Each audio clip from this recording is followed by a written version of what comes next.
The other thing I like to do, and I think is extremely important, is to pull all restoration methods slowly out of the program after the meet's over. So if you've been doing contrast showers, hot tubs, whirlpools, massage therapy, ART, whatever you've been doing for restoration meetings, foam rolling, any of that kind of stuff, I don't want it all pulled out at one time.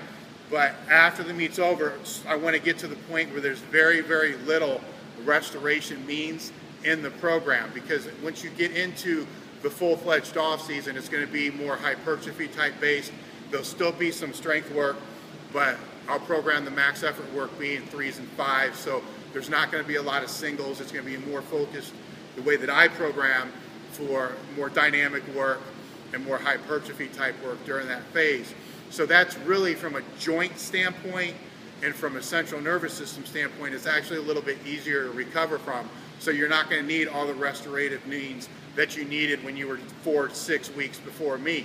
The thing with the restoration process and with the different means that you're using for that is those work just like training does, or just like an exercise does, is your body will become used to having that in the program and start to depend on that for the recovery.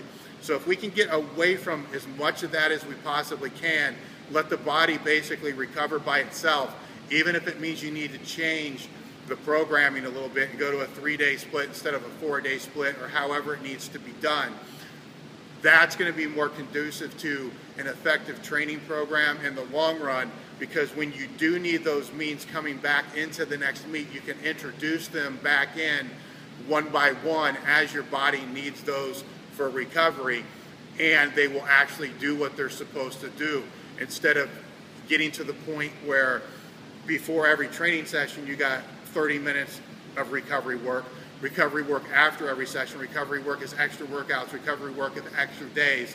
All that can be pretty much avoided if you actually cycle and phase and train and program your recovery work the same way that you would train and program your actual strength work.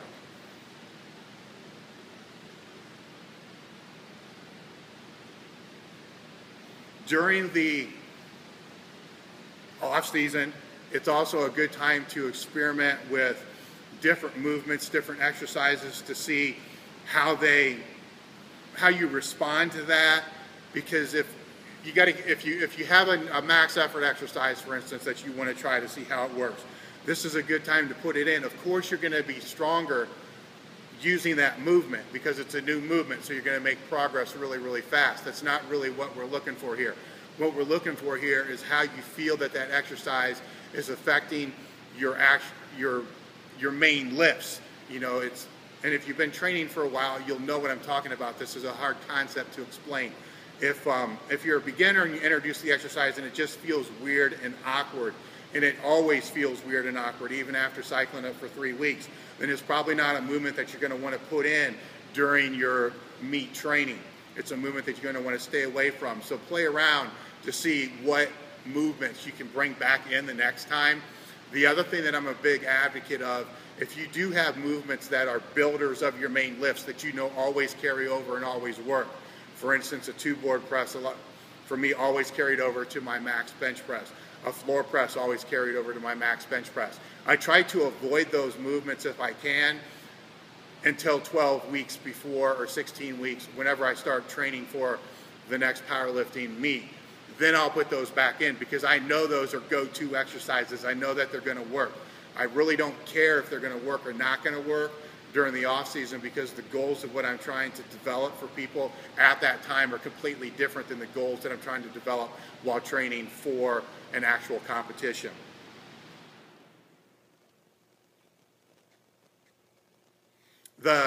Another one of the tips in here that may be a little misunderstood when I first throw it out is, it's also a time you're mentally going to be a little shot, because you put so much into a meet. The more advanced the lifter is, the more this can actually happen. Sometimes it will take 1, 3, 4 weeks to recover from a meet, because a competitive max is going to be a different stimulus on the body than what a training max is going to be. So a lot of times that can lead into a burnout phase that can lead into a lot of different mindset issues when it comes to training. The key thing to remember is just keep going in. It doesn't really matter what you're going to do as long as you go in and get something done. If you're in what I call a void or dead zone, or however you want to define that with your training, it's critical to keep going in, because just because you can't see or feel the gains and everything feels heavy, that does not mean that those gains are not happening. You are building that base that you're going to need when you go to peak for the next competition. If you just quit doing the necessary things, abs, lower back, for instance, hamstrings, if you quit doing basically, in all honesty, if you quit doing the shit you hate to do, and you only do that when you're peaking for a meet, you're never going to get stronger. It's going to be a battle with every single meet that you come into. So you got to keep doing the shit you hate to do, even during this time period that you're not really peaking for anything. It's critical during that time period. Yes, everything is going to feel heavier. That's just the nature of the game. Just stick with it and keep moving forward, and you'll be better prepared and better set up to break PRs in your next meet if you do that. It's always better to be prepared than to have to, bring everything up out of your ass, more or less, and hope that it's all going to be there on the day it's supposed to be there. If you do get injured or you get banged up for a meet, which most people do, once again, the more advanced the lifter, the more banged up they're going to get. This is the time when you get 6 weeks out from a meet, you don't have a choice. You got to figure out a way to get to the meet. Unless you're going to bail and pull out of the meet, then you got to do what you got to do to be able to get to the meet. Sometimes that's not going to be the most effective means of recovery or rehab. It's going to be a means to just get you on the platform. When the meet's over, now you get rid of the shit you were doing just to get ready for the meet and start actually addressing the problem, seeing what's wrong. If you have to go get an MRI, see a doctor, or whatever it's going to be, have it done then, because now you got the time to actually address it the way it should properly be addressed, instead of trying to work around it and train around it. So that's another critical thing, because a lot of guys stay in that meet mindset after the meet's over when it comes to the injuries and the little tears, pulls that they have, and they think they can just keep training around that and then it'll all get better by the time they start preparing for the next meet.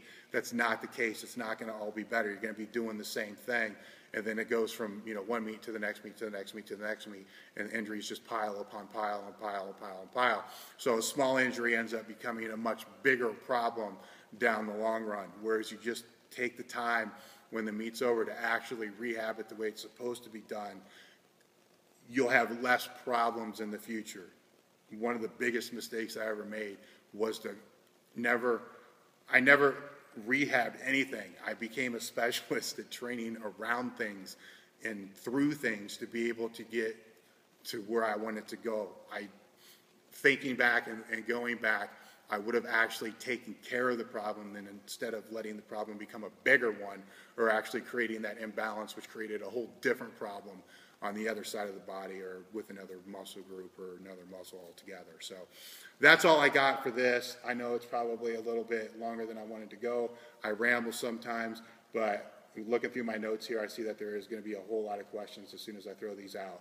I want to try to get this loaded up tonight so I can actually make it the last tweet for the chat so people can go through and kind of, while it's still fresh in their mind, see exactly what I was talking about. So thank you guys for the support. Thank you for coming to the Twitter chat, and thank you for everything that you do for Elitefts, myself, and the sponsors and everybody associated with the site. If it wasn't for you guys, we wouldn't be here. So thank you.